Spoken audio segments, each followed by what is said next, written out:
ढाणी डीएसपुरा में सफाई व्यवस्था से नाराज पंचायत मंत्री मदन दिलावर का वीडियो वायरल, अधिकारियों को लगाई फटकार। चूरू के ढाणी डीएसपुरा में पंचायती राज व शिक्षा मंत्री मदन दिलावर के निरीक्षण का वीडियो अब बुधवार को सुबह 11 बजे करीब सोशल मीडिया पर वायरल हो रहा है। दरअसल कल मंगलवार को मंत्री दिलावर यहां गांव में शोक सभा में शामिल होने आए थे। इसी दौरान वे अचानक ढाणी डीएसपुरा और ढाणी लाल सिंहपुरा पहुंच गए और सफाई व्यवस्था का हाल देखने लगे। वायरल हो रहे वीडियो में साफ दिख रहा है कि मंत्री गांव की गलियों में खड़े होकर अधिकारियों और जनप्रतिनिधियों से सवाल पूछते नजर आ रहे हैं। जब ग्रामीणों ने बताया कि 3 महीने से सफाई नहीं हुई तो मंत्री का गुस्सा 7वें आसमान पर पहुंच गया। उन्होंने मौके पर ही सरपंच पर झूठ बोलने का आरोप लगाया और कहा कि यहां बिल्कुल भी सफाई नहीं हो रही है, ठेकेदारों को बिना काम के पैसे दिए जा रहे हैं। वीडियो में दिलावर साफ साफ अधिकारियों को फटकारते हुए नजर आते हैं और वीडियो को आदेश देते हैं कि 30 सितंबर तक सफाई व्यवस्था में सुधार होना चाहिए, वरना कार्रवाई तय है। मंत्री ने चेतावनी दी कि सरपंच, ठेकेदार और ग्राम अधिकारी तीनों के खिलाफ कार्रवाई की जाएगी। कितने महीने से सफाई नहीं, उन्होंने क्या बताया? 3 महीने से आया एक आदमी, मैं 3 महीने से यही हूँ साहब। 3 महीने से मैंने कभी कोई सफाई करना देखा नहीं। मेरे पहले कभी आया हो तो कुछ पता नहीं, पर 3 महीने से तो यही हूँ, मैंने कभी सफाई करने वाला देखा नहीं। और ये करे हम 4 दिन में आते, 5 दिन में आते। झूठ की भी हद होती।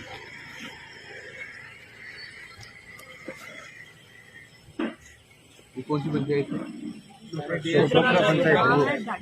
और वो जो दूसरा गांव देखा था बंदी, वो इसी पंचायत में। तो उस सरपंच से बड़ा झूठा कोई नहीं। मैंने तो अभी तक देखा नहीं कितना झूठ बोलेगा। और 12,000 रुपये देगा और फिर भी कम बताओ मैं कहेंगे 4 लाख रुपया देवे मान के कम पड़े हिसाब से भाई। 4 लाख रुपये महीने देते हैं।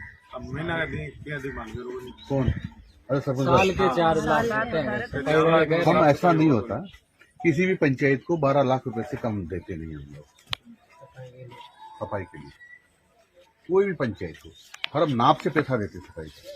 रोज झाड़ू निकालोगे तो इतना नाप का इतना पैसा, रोज नाली साफ का इतना से इतना पैसा देते हैं।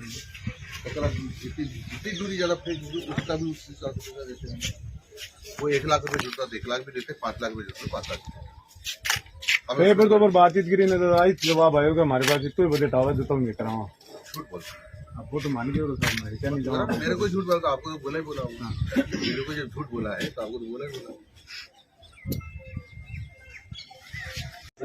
कितने महीने से सफाई नहीं, उन्होंने क्या बताया? 3 महीने से आया एक आदमी, मैं 3 महीने से यही हूँ साहब। 3 महीने से मैंने कभी कोई सफाई करना देखा नहीं। मेरे पहले कभी आया हो तो कुछ पता नहीं, पर 3 महीने से तो यही हूँ, मैंने कभी सफाई करने वाला देखा नहीं। और ये करे हम 4 दिन में आते, 5 दिन में आते। झूठ की भी हद होती।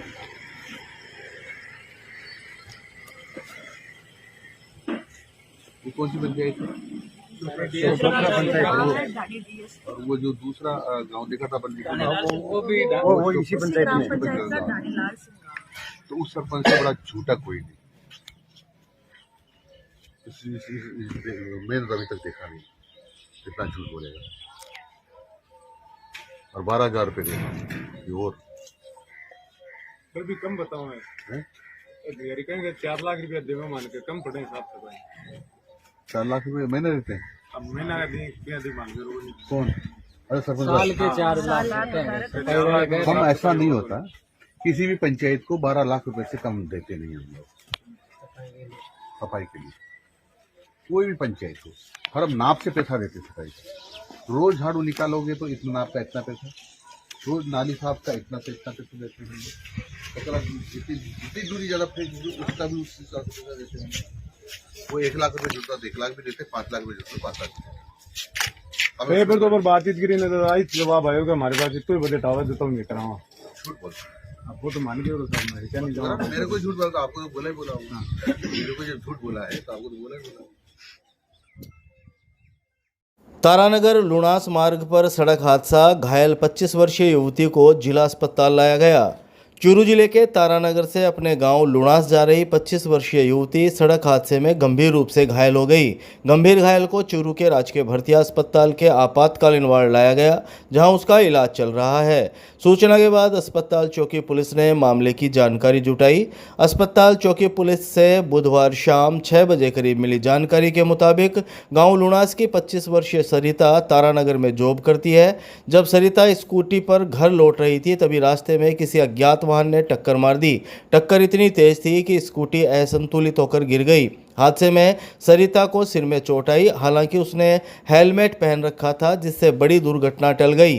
हादसे के बाद राहगीरों ने घायल युवती को तुरंत तारानगर अस्पताल पहुंचाया, जहां से उसे गंभीर हालत में चूरू के राजकीय भर्ती अस्पताल के आपातकालीन वार्ड लाया गया, जहां उसका इलाज चल रहा है। चिकित्सकों के अनुसार सरिता को सिर में चोट लगने के कारण याददाश्त पर असर पड़ा है और वह हादसे की पूरी जानकारी स्पष्ट रूप से नहीं बता पा रही है। वर्तमान में उसकी स्थिति स्थिर बताई जा रही है और उसे चिकित्सकों की निगरानी में भर्ती किया गया है। पुलिस अब अज्ञात वाहन की तलाश कर रही है। सैनिक बस्ती में कार ने बाइक को मारी टक्कर, हादसे में 20 वर्षीय युवक घायल। चूरू के सैनिक बस्ती इलाके में बुधवार को एक सड़क हादसे में 20 वर्षीय युवक गंभीर रूप से घायल हो गया। घटना उस समय हुई जब वार्ड संख्या 14 सैनिक बस्ती का 20 वर्षीय युवक गिरीश अपनी मां को कलेक्ट्रेट सर्किल पर छोड़कर घर लौट रहा था। तभी एक कार ने उसकी बाइक को टक्कर मार दी। कार किसी डॉक्टर की बताई जा रही है। घायल युवक के परिजनों ने दोपहर 2 बजे करीब बताया कि गिरीश बाइक पर सैनिक बस्ती से गुजर रहा था। इसी दौरान अचानक एक कार ने तेज रफ्तार से आकर उसकी मोटरसाइकिल को टक्कर मार दी। टक्कर इतनी जोरदार थी कि गिरीश संतुलन खो बैठा और डिवाइडर से जा टकराया। हादसे के बाद आसपास मौजूद लोगों ने तुरंत घायल गिरीश को संभाला और उसे राजकीय भर्ती अस्पताल पहुंचाया। आपातकालीन वार्ड में गिरीश को भर्ती कराया गया, जहां उसका इलाज चिकित्सकों की निगरानी में चल रहा है। बताया जा रहा है कि हादसे के दौरान उसके सिर और पैर में चोटें आई है। फिलहाल उसकी स्थिति खतरे से बाहर बताई जा रही है। परिजनों ने पुलिस को सूचना दी, जिस पर कोतवाली थाना पुलिस मौके पर पहुंची और हादसे की जानकारी जुटाई।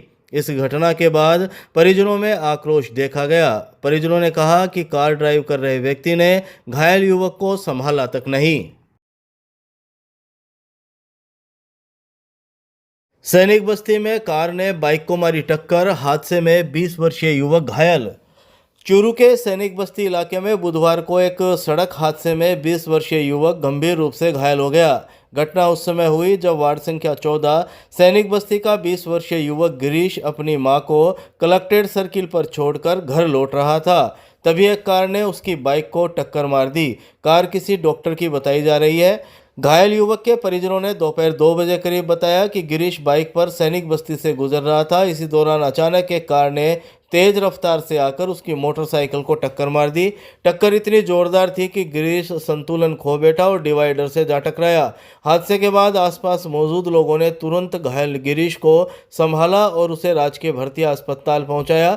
आपातकालीन वार्ड में गिरीश को भर्ती कराया गया, जहां उसका इलाज चिकित्सकों की निगरानी में चल रहा है। बताया जा रहा है कि हादसे के दौरान उसके सिर और पैर में चोटें आई है। फिलहाल उसकी स्थिति खतरे से बाहर बताई जा रही है। परिजनों ने पुलिस को सूचना दी, जिस पर कोतवाली थाना पुलिस मौके पर पहुंची और हादसे की जानकारी जुटाई। इस घटना के बाद परिजनों में आक्रोश देखा गया। परिजनों ने कहा कि कार ड्राइव कर रहे व्यक्ति ने घायल युवक को संभाला तक नहीं। NH 52 हड़ियाल के पास ट्रक पलटने से तमिलनाडु के 2 व्यक्ति घायल, ट्रॉमा वार्ड में इलाज जारी। चूरू के नेशनल हाईवे 52 हड़ियाल के पास बुधवार को एक ट्रक अनियंत्रित होकर पलट गया। हादसे में तमिलनाडु के 2 व्यक्ति गंभीर रूप से घायल हो गए। घायलों को निजी वाहन से राजकीय भर्तिया जिला अस्पताल के आपातकालीन वार्ड लाया गया, जहां चिकित्सकों और नर्सिंग स्टाफ ने उनका इलाज शुरू किया। सूचना के बाद अस्पताल चौकी पुलिस ने मामले की जानकारी जुटाई। अस्पताल चौकी पुलिस से शाम 5 बजे करीब मिली जानकारी के मुताबिक तमिलनाडु के नामाकल निवासी पानासामी तथा अरुमुगम ट्रक से जा रहे थे। तभी हड़ियाल के पास अचानक सड़क पर बेसहारा पशु आने से ट्रक अनियंत्रित हो गया। दोनों ट्रक को लेकर लुधियाना से तमिलनाडु जा रहे थे। तभी हड़ियाल के पास ट्रक अचानक अनियंत्रित हो गया और सड़क किनारे पलट गया। हादसे के बाद आसपास के लोगों ने घायलों को बाहर निकाला और निजी वाहन की मदद से राजकीय भर्तिया अस्पताल के आपातकालीन वार्ड पहुंचाया, जहां प्राथमिक उपचार के बाद दोनों को ट्रॉमा वार्ड में भर्ती किया गया है। दोनों के सिर, हाथ और पैरों में चोटें आई है, जिनका इलाज चल रहा है। इधर पुलिस ने क्रेन की मदद से ट्रक को हटाने की कार्रवाई शुरू करवाई, जिससे हाईवे पर यातायात सुचारू हो सका। हादसे के कारण कुछ समय के लिए सड़क पर जाम की स्थिति भी बन गई थी। जिला खेल स्टेडियम में विशेष रूप से सक्षम बच्चों की खेलकूद प्रतियोगिताएं आयोजित, जिला विधिक सेवा प्राधिकरण सचिव रहे मौजूद। चूरू जिला खेल स्टेडियम में बुधवार को जिला विधिक सेवा प्राधिकरण के निर्देशन में उड़ान 2.0 के तहत जिला स्तरीय खेलकूद प्रतियोगिताओं का आयोजन हुआ। कार्यक्रम शिक्षा विभाग के सहयोग से आयोजित किया गया। जिला विधिक सेवा प्राधिकरण सचिव डॉक्टर शरद कुमार व्यास ने शाम 5 बजे करीब बताया कि प्रतियोगिताओं में 8 से 18 वर्ष तक के विशेष रूप से सक्षम बच्चों ने हिस्सा लिया। शतरंज, कबड्डी, लंबी कूद, बैडमिंटन, कैरम, चौपड़ और पेंटिंग जैसी प्रतियोगिताओं में बच्चों ने उत्साह से भाग लिया। विजेता प्रतिभागी अब संभाग स्तर पर प्रतिस्पर्धा करेंगे। परिणामों में लंबी कूद में मनोज व रूबिया, कैरम में पुष्पा, चौपड़ में सिद्धार्थ, बैडमिंटन में अनिल कुमार व तानिया, पेंटिंग में ममता तथा कबड्डी में राजकीय विद्यालय की टीम विजेता रही। इस दौरान बच्चों को उनके अधिकारों और विशेष कानूनों की जानकारी भी दी गई। कार्यक्रम में मधुर स्पेशल शिक्षक संस्थान की अंजू नेहरा सहित 35 विशेष बच्चे मौजूद रहे। कबड्डी में खेल भावना का एक भावुक क्षण भी देखने को मिला, जब सीपी श्रेणी के खिलाड़ी रिहान को विरोधी टीम के कपिल ने टच पॉइंट देकर प्रोत्साहित किया।